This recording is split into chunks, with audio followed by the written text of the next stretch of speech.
What if one of history's most brutal dictators didn't take power by force, but was handed it?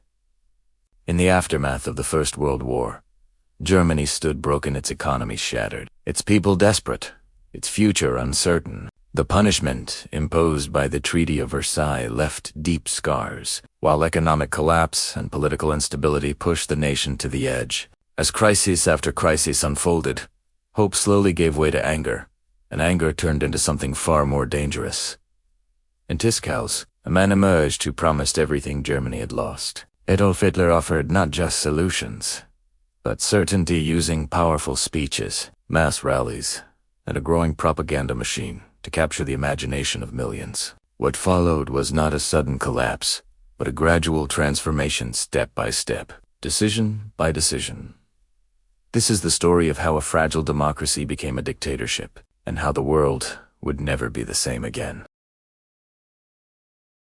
The of the First World War had fallen silent, but for Germany, the real suffering was only beginning. The once powerful empire stood humiliated, its economy shattered, its people starving, its future uncertain. The Allies imposed a punishment unlike anything Europe had seen before.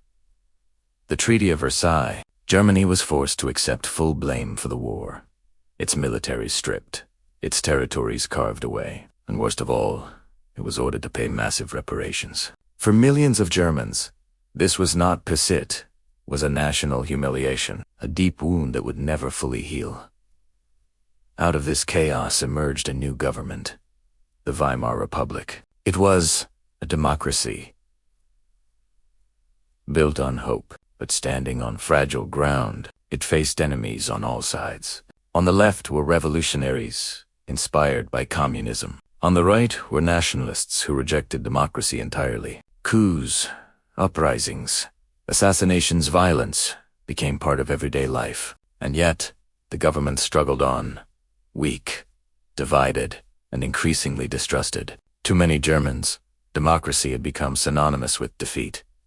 Then came the crisis that shattered what little stability remained. Germany's economy spiraled into one of the worst financial disasters in history. Money lost its value by the hour. A loaf of bread that cost a few marks in the morning could cost billions by nightfall. Families carried cash in wheels. Life savings became worthless paper. Workers were paid twice a day just to spend their wages before they became useless. The middle-class backbone of society was wiped out, and trust in the system evaporated. By the late 1920s, things seemed to improve. Foreign loans stabilized the economy.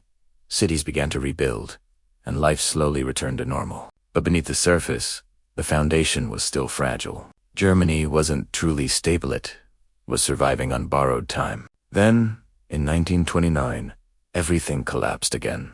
The Great Depression swept across the world, and Germany, dependent on foreign loans, was hit harder than most. Banks failed, businesses shut down, and factories went silent. By the early 1930s, over 6 million Germans were unemployed. Men who once worked with pride now stood in endless lines, waiting for food. Families went hungry. Hope disappeared. And once again, people began searching for someone to blame.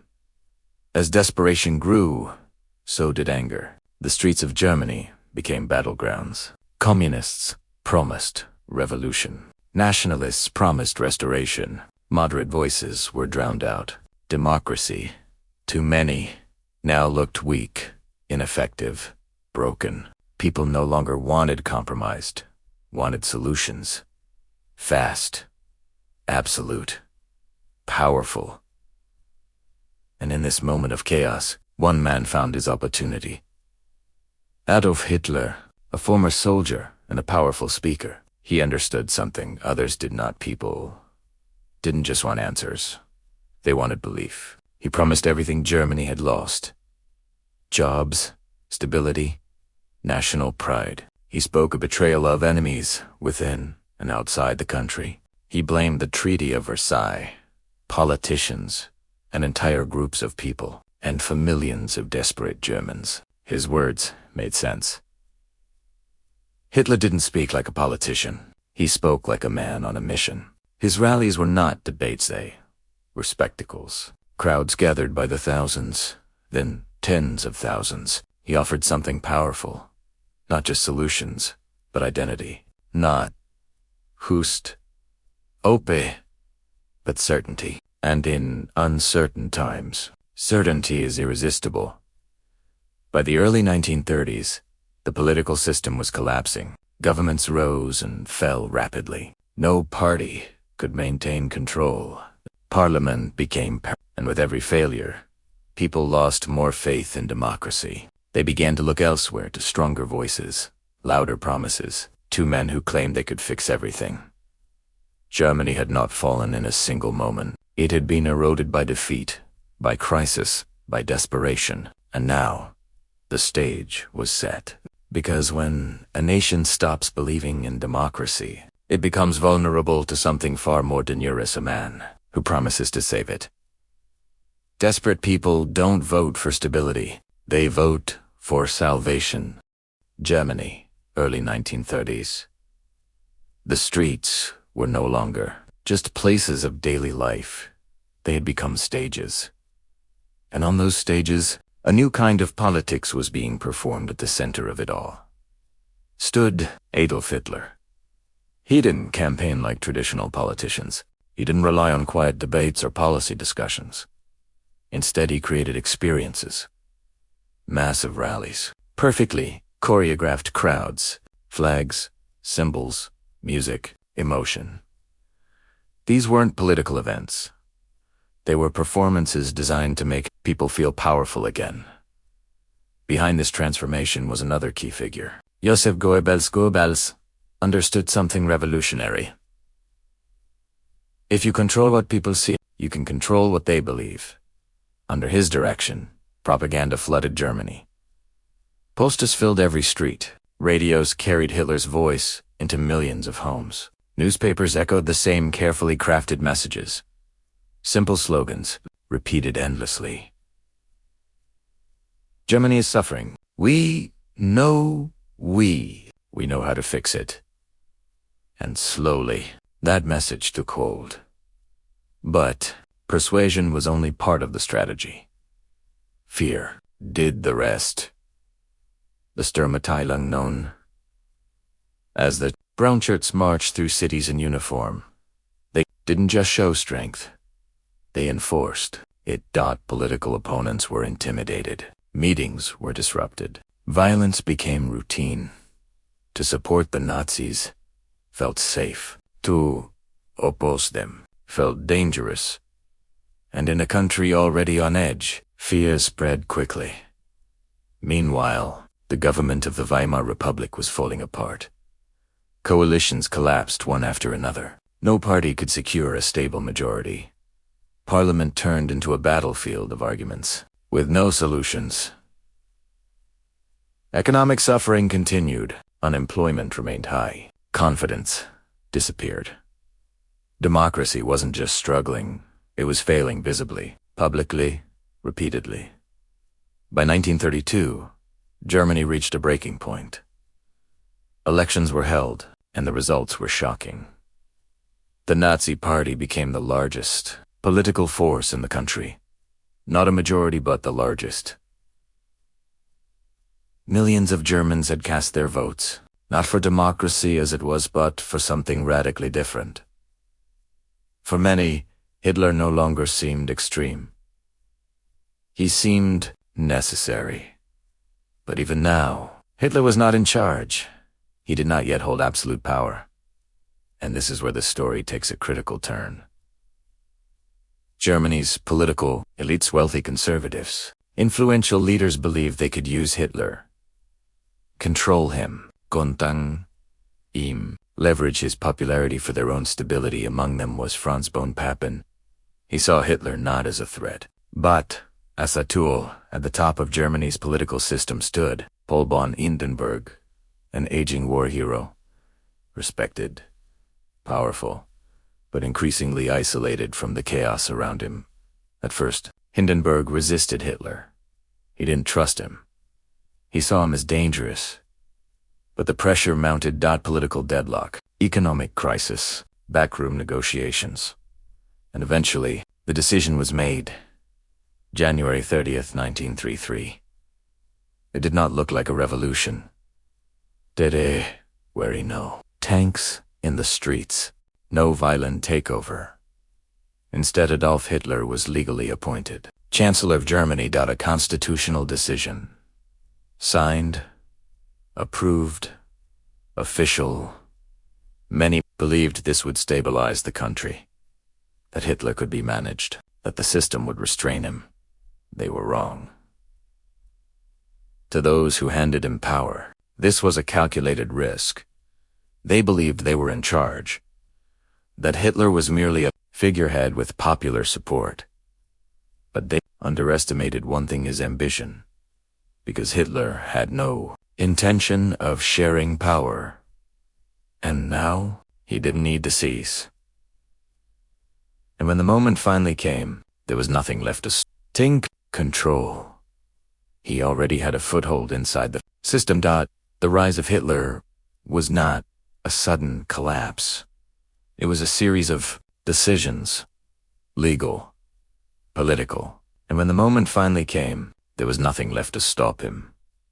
They thought they were hiring him. They were unleashing him. January 1933. Adolf Hitler is now Chancellor of Germany. But despite the title, his power is still limited. The constitution still exists. Opposition parties are still active. And the system, though weakened, thus not yet collapsed. To become more than a chancellor, he needs something more. He needs a crisis. And within weeks, he gets one. On February 27, 1933, the German parliament building is set ablaze. The event becomes known as the Reichstag fire. Flames rise into the night sky as the symbol of German democracy burns. A Dutch communist is arrested at the scene. But Hitler sees more than just an attack. He sees an opportunity. He declares the fire part of a larger communist conspiracy, a direct threat to the nation. Fear spreads rapidly, and fear becomes his most powerful weapon. The very next day, under pressure from Hitler, President Paul von Hindenburg signs an emergency decree. Civil liberties are suspended. Freedom of speech disappears. Freedom of the press is silenced. Protection from arrest is removed. Police are given sweeping powers, and thousands of political opponents are arrested overnight. Communists, socialists, anyone seen as a threat. This is no longer democracy under stress. This is democracy being dismantled. But Hitler is not finished. He wants complete control, legal, unquestionable. So he introduces a new law, the Enabling Act. If passed, it will allow him to create laws without parliament, without debate, without opposition. To secure the vote, intimidation and fear are used. Many opposition members are already imprisoned. Others are threatened. The vote is held, and the result is historic democracy votes to end itself. With the Enabling Act in place, Hitler moves quickly. Political parties are banned, one by one. Trade unions are dissolved. Independent organizations are shut down. Germany becomes a one-party state. The Nazi Party is no longer competing for power, it is power. The media falls under strict control, and dissent disappears from public life. Germany is no longer a democracy. It is a dictatorship, built step by step through legal means. But controlling the government is not enough. Hitler seeks to control society itself. Books deemed un-German are burned in massive public displays. Education is reshaped. Youth are indoctrinated. Loyalty is no longer expected. It is demanded. And gradually, resistance fades. Not always because people agree, but because speaking out has become too dangerous. Yet even within his own movement, Hitler sees threats. The Sturmabteilung, once essential to his rise, has grown too powerful. Its leader, Ernst Röhm, commands millions and begins to challenge Hitler's authority. To secure absolute control, Hitler makes a brutal decision. On June 30th, 1934, in what becomes known as the Night of the Long Knives, Hitler orders a series of assassinations. Not just enemies outside the party, but allies within it. Röhm is executed. SA leadership is eliminated. Dozens, perhaps hundreds, are killed. The message is unmistakable: loyalty to Hitler is absolute, or it is fatal. Then, in August 19, another turning point arrives. President Hindenburg dies. With the presidency vacant, Hitler acts immediately. He merges the roles of president and chancellor, declaring himself the supreme leader of Germany. The army swears a personal oath, not to the Constitution, but to him, that in just over a year, Germany has transformed completely from a struggling democracy into a totalitarian state, not through a single violent overthrow, but through a series of steps, each one justified, each one legal, each one irreversible. A dictatorship was not born in a coup. It was built through fear, through crisis, and through the illusion of legality. In just a few years, Germany transformed from a struggling democracy into a total dictatorship, not through a single moment of violence, but through fear, crises, and decisions that seemed justified at the time. The rise of Adolf Hitler is not just a story of the past. It is a warning, because the most dangerous threats to freedom do not always arrive with force. Sometimes they arrive with promises, and it leaves us with a question that still echoes today: if it happened once, could it happen again? If you found this story powerful, make sure to subscribe to History Ledger for more real stories that reveal the hidden patterns of history. Thanks for watching, and remember, history doesn't repeat itself, but it often rhymes.